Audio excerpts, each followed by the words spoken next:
আসসালামু আলাইকুম। রাজশাহী বিশ্ববিদ্যালয়ের ভর্তি পরীক্ষাটাও আমাদের জাস্ট আর কিছুদিন পরে।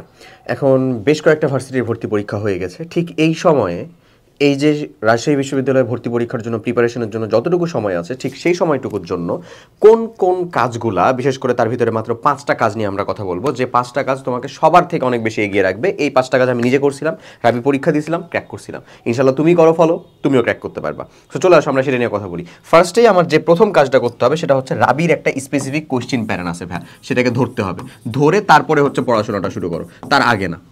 রাবির একটা স্পেসিফিক কোশ্চেন প্যাটার্ন আছে, সে মানে নির্দ্বিধায় সেরকম টাইপের কোশ্চেন করে। রাবি হচ্ছে বাফার থেকে কোশ্চেন করার থেকে পিএইচ থেকে কোশ্চেন করতে বেশি পছন্দ করে। তুমি কোশ্চেন ব্যাংকটা খুলে দেখো, তুমি আরামসে সেটা পেয়ে যাবা। এই কোশ্চেন ব্যাংকের জন্য তুমি আরইউসি ইউনিট অ্যানালাইসিস মেগা বুক ওটা নিতে পারো, অথবা আরইউসি ইউনিট যে ক্র্যাশ কোর্স আছে, এই ক্র্যাশ কোর্সের ভিতরে তোমাকে অলরেডি ইবুকটা অ্যানালাইসিস ইবুকটা ফ্রি দেওয়া হবে। সো তুমি ইবুক থেকে পড়তে পারো, ইটস আপ টু ইউ।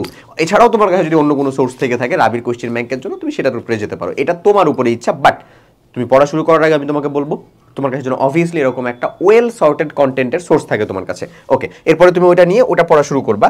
এখন রাবির কোশ্চেন ব্যাংক সলভ এটা মাস্ট বিগত 10 ইয়ার্স। তুমি যেই বছরই পরীক্ষা দাও, 10 বছরের, বিগত 10 বছরের মাস্ট, বিগত 10 বছরের বা 10 বছরের যদি তুমি কোশ্চেন ব্যাংক সলভ করো, তাহলে সেটার কোশ্চেন প্যারা তোমার নখদর পড়ে। তুমি এখন থিওরি বা কোশ্চেন ব্যাংকের যে অংশটা পড়তে যাবা, বা তোমার ওই যে তোমার নোট খাতার যে অংশটা পড়তে যাবা, তুমি দেখলেই বুঝতে পারবা যে তোমার কোন অংশের ভিতরে বেশি এমফাসাইজ করতে হবে, বেশি ভালো করে পড়তে হবে, আর কোন অংশ বেশি এমফাসাইজ করতে হবে না। ঠিক আছে? সো কোশ্চেন প্যাটার্নটা আমরা ধরবো প্রথমে। কোশ্চেন প্যাটার্নটা ধরার জন্য আইদার আমাকে হয় ক্লাসে যেতে হবে, অথবা যেতে হবে হচ্ছে আমাদের কন্টেন্টের ভিতরে, কন্টেন্টের জন্য মেগাবুক। এছাড়াও আমার পার্সোনাল সাজেশন হচ্ছে, যেহেতু এখন সময় আছে, সেই সময়ের জন্য তোমার জন্য সব থেকে বেশি বেটার হয়, যেহেতু অ্যাডমিশনের অনেকগুলো ক্ষয় তোমার উপর দিয়ে গেল। সো আমি তোমাকে পার্সোনালি প্রিফার করবো তুমি হচ্ছে 22+ এক্সক্লুসিভ আরইউসি ইউনিট অ্যানালাইসিস ক্লাস যেগুলো আছে সেগুলোর জন্য যাও। ওই অ্যানালাইসিস ক্লাসের ভিতরে কেমিস্ট্রি সিরিজ ফুল আমি নিছি। ঠিক আছে? ইংলিশ মানে ইংলিশ না, সেখানে ছিল হচ্ছে আমাদের physics, chemistry, math, biology, math plus biology, এই অংশগুলো ছিল, এবং আইসিটি ছিল। আইসিটি তো আমাদের 5 মার্ক আছেই। সো এই 5 মার্কের আইসিটির জন্য কি পুরো বই আমি পড়বো না? তুমি কোশ্চেন প্যাটার্ন ধরো, কোশ্চেন ব্যাংক পড়ে যাও। বিলিভ মি, তুমি 5টা আছে না, 2টা কমন পাবা ইনশাল্লাহ, 2টা টাইপ কমন পাবা, এবং 2টাই আমাদের দরকার। আইসিটি আমাদের মার্ক উঠানোর জায়গা না, আইসিটি কিন্তু দিয়ে রাখছে এই জন্য। যারা এটার পরিচয় বেশি পড়তে যেয়ে সময় নষ্ট করবে, তারা এদিকে পিসিএমবিতে মারা খাবে। লিটারালি এটাই সত্য কথা, আইসিটি দেওয়ার কারণটাই হচ্ছে এরকম। সো আমার জন্য সাজেশন থাকবে তোমাদের প্রতি যে এই দরকার নেই আমার আইসিটিটাকে এরকমভাবে এত বেশি এমফাসাইজ করে পড়ার। 2টা কমন, আমি লিটারালি 2টা লাগাইছিলাম ভাই আইসিটি, তার ভিতরে একটা ঠিক হয়েছিল, আরেকটা তো ঠিকই হয় নাই। সো যাকগে, বাট আলটিমেটলি হয়ে গেছিল। এখন যারা আমরা আসলে মেডিকেল ব্যাকগ্রাউন্ডের মানুষজন ছিলাম, তাদের জন্য যেটা জিনিস হবে সেটা হচ্ছে ম্যাথ ফোকাসটা একটু হওয়া। এখন তুমি বলতে পারো যে ভাই ম্যাথ তো আমি দিবই না ভাবছি, আমি তো ভাবছি ফিজিক্স, কেমিস্ট্রি এবং বায়োলজি দিব।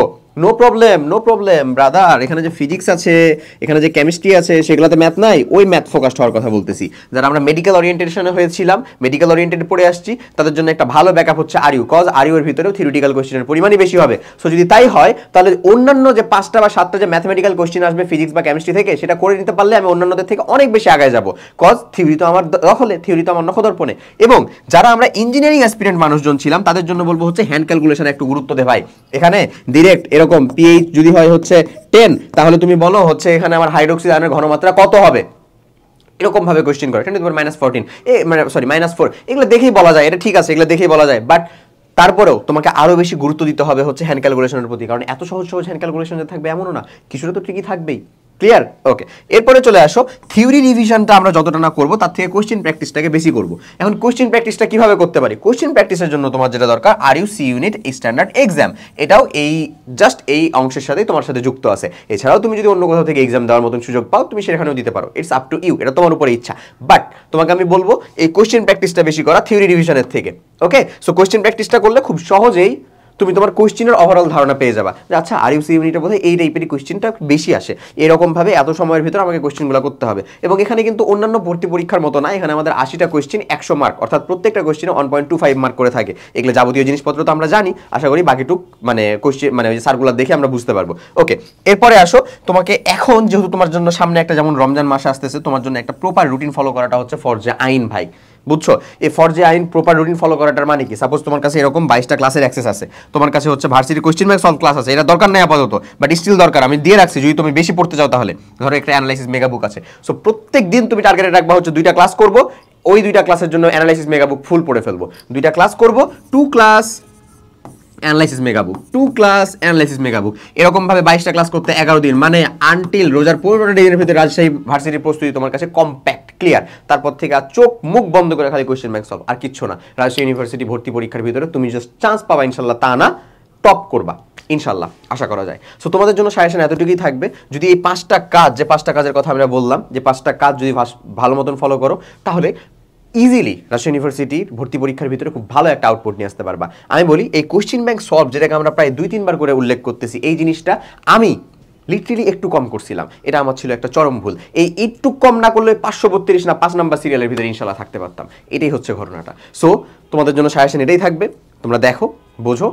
ডেমো ক্লাসের লিঙ্ক তুমি এই কমেন্টে অথবা ডিসক্রিপশনের ভিতরে পেয়ে যাবা, তুমি ওখানে ওটাকে দেখতে পারো, দেখে শুনে সিদ্ধান্ত নাও, বোঝো, ডেমো পিডিএফ পড়তে পারো, দিয়ে তুমি নিজে সিদ্ধান্ত নাও। এবং তুমি এখানে যুক্ত হও না হও, তোমার জন্য সাজেশন থাকবে রোজার 15টা দিনের ভিতরে যেন তোমার আরইউসি ইউনিটের মানে টোটাল প্রিপারেশনটা একেবারে কম্প্যাক্ট একটা প্যাকেজ করে ফেলতে পারো, এরকম যে কোনো কিছু একটা জিনিসের প্রতি ফলো করো, এরকম যে কোনো একটা জিনিসের দিকে আগাও। আমার তরফ থেকে সাজেশন হচ্ছে এটা, বাকিটা তোমার। সবাই অনেক ভালো থাকো, আল্লাহ হাফেজ, টাটা।